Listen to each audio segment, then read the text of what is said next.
Welcome to a Legendarium special about 5 terrifying siege weapons used against medieval castles. In the comment section, please let me know which of these siege engines you would have liked to have used if you fought in a medieval army.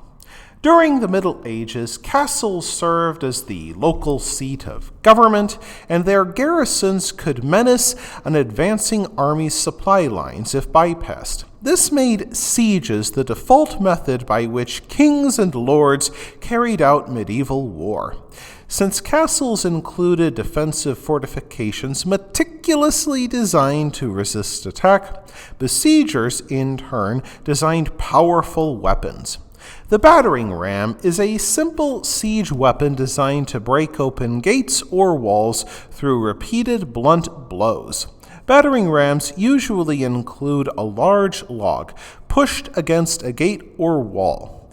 The push came either from a team of men holding the log and physically swinging it, or by being suspended in a frame by chains or rope.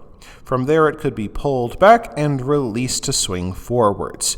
To better protect the soldiers operating the battering ram, a wooden canopy covered a frame over the ram. Besiegers coated this frame in wet animal hides to make it resistant to fire.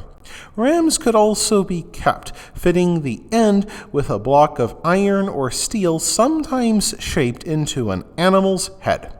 Quick and easy to construct, they could punch holes into wooden or even stone walls and gates, allowing the besiegers to enter and ply their bloody trade.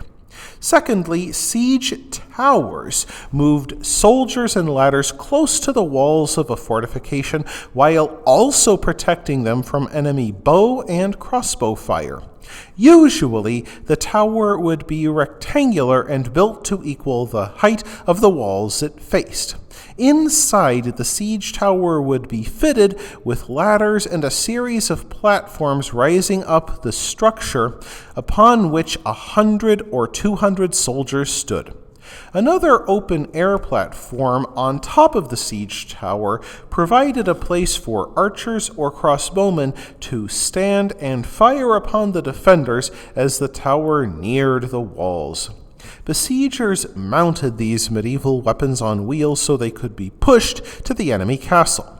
Much like the battering ram, besiegers coated the wooden sides of the siege tower with wet animal hides to protect it against fire. And once it reached the walls, a gangplank would be thrown down between it and the wall, either from the top platform or one of the interior platforms. This allowed the attackers to access the curtain walls of a fortification, climb over, and kill anybody who objected.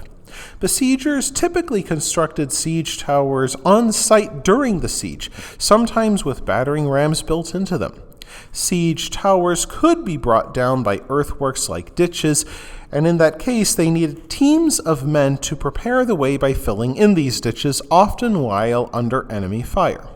Like battering rams, the ancient Egyptians, Romans, and Assyrians used large and complex siege towers, sometimes containing 200 archers. Thirdly, the ballista fired large arrows but could also launch stones at fortifications and castles. A ballista looked like a large crossbow, but instead of using a horizontal bow held under tension, it used 2 levers equipped with torsion springs. Torsion is the twisting of an object using torque. Siege engineers used springs made from twisted skeins of yard or twine and inserted 2 wooden levers that pulled back the spring. When fired, the springs would release their energy and fire whatever projectile the besiegers loaded the weapon with. The ballista developed as a Greek invention and would be used by Alexander the Great and his father Philip II before being adopted by the Romans. Notably, the Romans had added winches and metal components to their ballista to make them withstand greater tension, and therefore they could become more powerful. Thanks to its simple design, the ballista could be modified to fire bolts and stones. The most powerful powerful examples fired projectiles up to 3,000 feet, and thanks to their small size, they could be mounted on siege towers. Fourthly, the catapult became a highly popular siege engine throughout the ancient world and continued to be used up through the gunpowder age. A catapult released stored potential energy to throw a projectile, usually a stone or rock. Catapults could also fire flaming projectiles and even the rotting carcasses of animals, which would spread disease in a besieged town or castle. Some besiegers, if they captured enemy scouts or messengers, would fling their severed heads back over the walls. Catapults tended to be built around a flat rectangular frame close to the ground with a vertical frame attached. Where the two frames came together, builders attached a bundle of twisted rope and a lever threaded through the twisted rope. When pulled downwards, the arm, usually using a winch or windlass, the ropes twisted further. A missile went into a cupped bucket at the end of the arm, and when fired, the tension released suddenly, pushing the arm and the missile upwards and forwards and finally downwards onto the enemy's heads. The classic catapult could not hope to breach the stone walls increasingly being used throughout Northern Europe. And that led to our fifth weapon, the traction trebuchet, also called the Mangonel. It originated in China and reached Europe during the 6th century, having been carried there by the nomadic Avars. The Mangonel differed from earlier siege engines in that it did not operate using torsion. Instead, it used manpower to project missiles, taking advantage of the mechanical lever. A mangonel served as a large vertical frame with a large lever attached at its apex. Power attached to one end. At the other end of the arm, a team of men placed a missile into an attached bucket. A team of men pulled on one end of the arm until it pivoted in the frame, swinging the sling and the missile upwards and forwards and finally downwards onto the enemy's head.